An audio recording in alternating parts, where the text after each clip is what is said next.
Hello students, क्या हाल चाल है। पिछले लेक्चर में हम लोगों ने देखा था tangent of interior angles of triangle कैसे निकालते हैं, उनके बीच में स्लोप्स के साथ में उसकी क्या रिलेशन होती है, और उसके ऊपर एक एग्जांपल देखा था। आज वाले लेक्चर में हम लोग ये देखना जा रहे हैं कि लेंथ ऑफ परपेंडिकुलर क्या होगी किसी एक पॉइंट से। तो सबसे पहले मैं देखता हूं कि अगर मेरे पास में कोई एक लाइन है ऐसी, suppose the equation of this line is ax plus by plus c equal to 0। अब मैं साथ में बोलता हूं कि मेरे पास में एक पॉइंट है x1 y1, यहां पे कोई पॉइंट लाया कर रहा है जो है x1 y1। अगर मैं इसे यहां पे परपेंडिकुलर ड्रॉप करता हूं, so what would be the perpendicular length और the length of this perpendicular. Suppose this is n, this is a, this is b। तो अगर मैं इन पॉइंट्स को जोड़ देता हूं तो मेरे को एक ट्राइंगल मिल गया। तो ये ट्राइंगल के कोऑर्डिनेट्स मुझे देखने के इनके ट्राइंगल के कोऑर्डिनेट्स क्या, अगर इनके कोऑर्डिनेट्स मुझे पता होंगे तो मैं इसका एरिया निकाल सकता हूं ट्राइंगल का। तो एक फॉर्मूला मुझे पता होता है एरिया ऑफ ट्राइंगल का, half into base into height. तो सबसे पहले मैं ऐसा लिखता हूं, so area of triangle can be written as half into base. Base is AB, so I can write AB into height. Height is PN।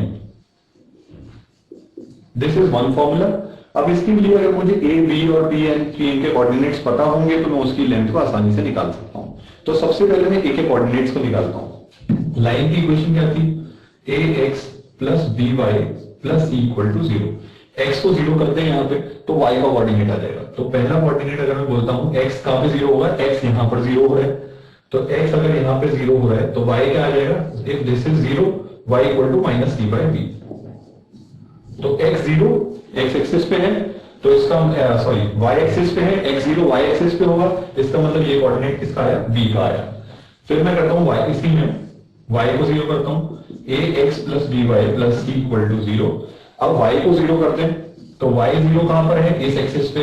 तो a के कोऑर्डिनेट क्या आ जाएंगे आपके पास है, minus c upon a comma 0। तो अब मेरे को इन दोनों के कोऑर्डिनेट्स पता लगे हैं, पहले इनके कोऑर्डिनेट्स को लिख देता हूं।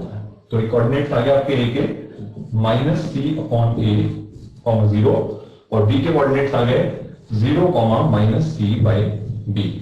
तो अब इतने पार्ट की मुझे रिक्वायरमेंट नहीं है, तो मैं इसको इरेज कर देता हूं। ठीक है, अब हम लोग क्या करते हैं, ए बी को निकालते हैं कि ए बी की लेंथ क्या होगी।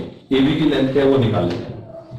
तो ए बी को अपन कैसे लिख सकते हैं, root over this minus this square plus this square. Okay, so I can write it as x1 minus x2 whole square plus y1 minus y2 whole square. So 0 minus of minus c by a, that means c square by a square, c square by b square. So this can be written as c square common लेते हैं, ये हो जाएगा 1 upon a square plus 1 upon b square। और इसको simplify कर लो तो आपके पास में क्या आ जाएगा, c over ab into capital A square plus B square. तो हमको एडी की लेंथ पता लग गई, पीएन तो हमको फाइंड भी करना है। एक तरीका और है कि एरिया ऑफ ट्राइंगल में कैसे निकाल सकता हूं, कि मैं अपना ये डिटर्मिनेंट वाला जो फॉर्मूला एरिया ऑफ ट्राइंगल का वो यूज करूं। तो एरिया ऑफ ट्राइंगल को मैं ऐसा भी लिख सकता हूं, half into mod of x1 into y2 minus y3 plus x2 into y3 minus y1 plus x1 into x3 into y1 minus y2। ठीक है, so this area is equal to half into x1 आपका क्या है, x1 ही है, into y2 is 0 minus y3 is c by b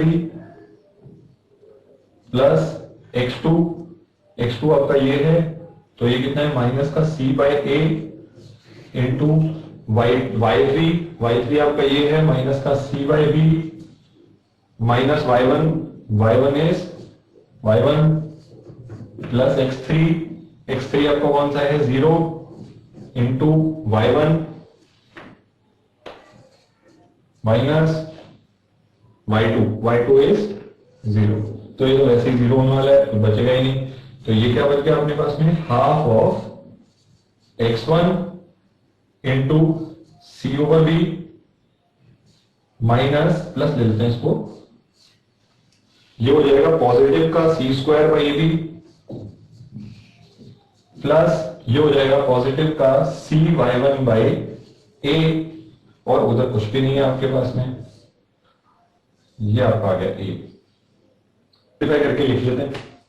तो area यहाँ पे क्या आ जाएगा आपके पास में, area is equal to half into mod of C, LCM ले लेते हैं हम, ए बी अगर आपका एलसीएम है तो ऊपर आ जाएगा, यहाँ पे बी है तो ये हो जाएगा आपके पास में सी ए एक्स वन प्लस सी स्क्वायर, और यहाँ पर ए है तो यहाँ बी आना चाहिए, तो हो जाएगा C B into Y one. थोड़ा सा और सिंप्लीफाई कर लेते हैं, तो यहाँ से सी कॉमन निकल रहा है और ए बी कॉमन है, तो मैं यहाँ से सी ओवर ए बी को कॉमन ले लेता हूं, तो हमारे पास में बच जाएगा A X one plus B Y one plus C, बस। और ये जो आपके पास में एरिया आया ट्राइंगल का, इसको मैं किसके साथ में इक्वेट कर सकता हूं, जो हमने पहले निकाला था half into A B into P, मतलब half into base into height के साथ में। तो ये आपके पास में हो गया C over two A B into A X one mod B Y one plus C is equal to half into base into height, ये ए बी हमने निकाला हुआ है, तो ये आपके पास में C over A B into A square plus B square into P N is the height which we are interested in getting. तो मेरे को यहाँ से C by B, C by two A B cancel, तो P N आपके पास में क्या आ गया, mod of A X one plus B Y one plus C upon root over A square plus B square. तो ये हमारे पास में लेंथ ऑफ परपेंडिकुलर आ गई। Thank you.